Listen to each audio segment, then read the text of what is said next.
Hi, and welcome to Prepping Essentials.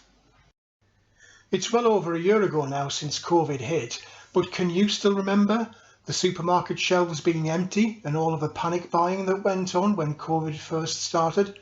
I certainly can, and I'm doing things every week to make sure that I don't get caught out if any of these news stories about supply chain problems come to fruition. What are you doing about it, and what can you do? Let's find out.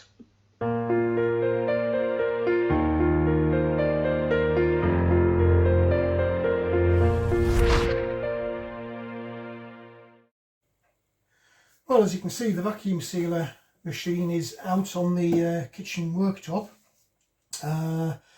I've been doing my normal shopping. Normally I do it on a Friday, but this Friday I'm actually busy. I'm away, so a little bit early for the normal shop. And with all of the chaos going on in the supply chain and the rising prices due to inflation, there's never really been a more important time to be prepping, because stuff is still in the shops. The panic hasn't yet set in, the shortages haven't yet set in, so whilst it's all in the shops, on the shelves, why not take advantage and just add a few things to your normal weekly shop? Normally I don't buy quite so much as this, but there were a couple of items that aren't always on the shelf, so I took the chance to buy these few things. I mean, what are we talking? 2, 3, 4, 5, 6, 7, 8, 9, 10, 11, 12, 14 things. Starting off with really basic stuff. You've seen me doing cooking videos, so flour and yeast. You know that I bake bread, bake cakes, pies. So every so often, not every week, every so often I'll just add another bag of flour and a packet of yeast. I'm always adding this to my preps. 1 kilo bags of rice. I've noticed there are two shops that I go to for this, either Tesco or Aldi. And I've noticed recently that Aldi just doesn't have these packs in anymore. However, Tesco does. They're still at the same price, 45p, which is an absolute bargain. So I took the opportunity to grab one of those. Similarly, long-term foods, bulk dried foods, lentils. They don't often have this size bag in. However, they did. They've got these kilo bags in. They're £1.80, which is quite a marked increase actually. I was buying these at £1.20, then £1.40. You get the message, it keeps going up. So I actually bought two because there were actually only two on the shelf. There were some smaller bags, but I prefer those 1 kilo bags. Pasta, still available, still very, very cheap. This is a own brand in Tesco's. It's 29 pence, if I remember rightly. So a couple of bags of those. Long life milk, that's not something that I buy regularly. I keep about 3 cartons in the fridge, really just in case I run out of normal milk before my weekly shop. So they're sat in there. Some weeks I use them, some weeks I don't. It just depends how much milk I'm going through. And of course I have got lots of bulk dried milk in my long-term stores, but it's something that I just keep in the fridge just in case. A couple of things I did pick up. Canned meat. Somebody mentioned in the comments recently about canned meat. I get these out of Home Bargains, and I've got my little receipt here. Now, both of these were actually the same price. The bacon grill, £1.29, bought 2 of those. I have got lots of that already in my long-term stores where I just keep adding to it because I do use it. In fact, I did a cooking video recently with tinned meat. And then this chicken in white sauce, again that was £1.29. Now these used to be available for £1, both of these items. A year, maybe just over a year ago, you could pick these up for £1. Sometimes these were 99p. So it just goes to show, at £1.29, we're almost at 30% increase in the space of just over a year. So worst thing that can happen if you buy loads of stuff now and we don't have an end of the world apocalypse, you're going to be saving money on your food bills. Two other random items that I picked up. These are vitamin C tablets. You just drop them in a glass of water. Again, these used to be about 79-80p. They're now £1. So I picked one of those up. I've got some in the cupboard already, but I'm just adding in case there's no availability or in case prices do go through the roof. And multivitamins. I don't think I'll have a problem with vitamin deficiency because I have got a big variety of things in my long-term food stores that should give me all of the different vitamins, minerals that I need. Plus, of course, I've got a garden, so I will still have some fresh vegetables if it all goes horribly wrong.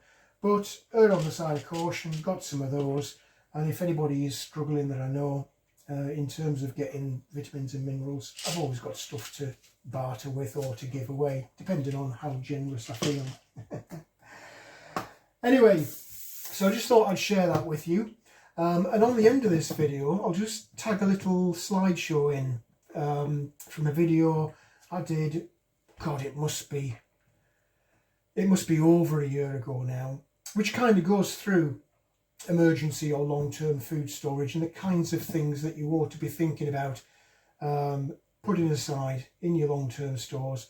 So, bit of a reminder there for people who are already prepping, just in case you've got any holes in your preps, but also a bit of a guide for anybody who's stumbled across the channel and is just thinking about getting into prepping or has just started their prepping journey. So I'm going to get my preps bagged up, get the old vacuum sealer on the go, and I'll start adding even more to my long-term food storage.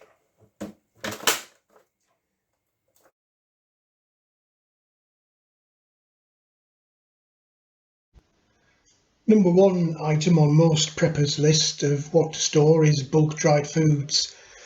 These are really staples that you need in order to make sure that you're getting sufficient nutrition.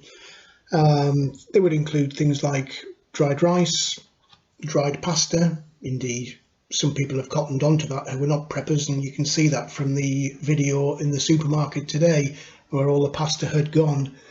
Beans and pulses, so things like your pinto beans and lentils. Grains, certainly need those for making bread or porridge, so wheat and oats. And to go with some of those, dried powdered milk. Next on the list is the canned goods. You'll have seen these in lots of my previous videos because I do store an awful lot. Again, it's kind of staples, so potatoes and mixed vegetables. I generally buy the tin of mixed vegetables rather than individual cans of individual different types of vegetable. Soups, where you've got like a meal in a can. Meats and fish, lots of different types of those, and some of them are actually still quite cheap to buy, and they'll go with your pasta or rices to make a complete meal. Pasta or casserole sauces, you can add that as it says on the tin for your pasta to make nice meals. And then to get some extra vitamins, especially vitamin C, cans of fruit. Whenever you're doing meals, you're going to need some kind of condiments, so things like salt and pepper, perhaps some spices if you want to make curries. Stock cubes to add a bit of flavour to what might otherwise be bland rice meals. Certainly some cooking oil, because you are going to be frying some of this stuff. and maybe other things such as soy sauce, which has a particularly long shelf life and can add a bit of flavour and seasoning to any of the meals that you might want to be making. One thing that certainly will be in short supply on any kind of lockdown or supply chain failure will be bread. So baking ingredients definitely should be on the list. Flour and yeast to make bread or pastry dishes, and perhaps baking soda. You'll certainly need some butter or lard if you are going to start making pastry, so you should include that as well in your preps. Hopefully that gave you some ideas as to the kind of thing that you might want to be storing in your long-term food stores. Remember that everything is currently available in the supermarkets, so it makes absolute sense to keep topping up whenever you get the chance. Add a little bit to each of your weekly food shops, because you never know when the supermarket shelves might actually run dry. Well, that's it for this video. I hope there was something in there that was of interest to you. If you did like the video, please do click on the like button. Also, feel free to hit the subscribe button if you haven't already done so. As always, I welcome any comments, questions or suggestions you might have. What kind of things are you storing, and how much do you think you've got stored? If the supply chain stopped tomorrow, how long do you think you could last? Let me know in the comments section below. But for now, thanks for watching, and I look forward to seeing you in the next video.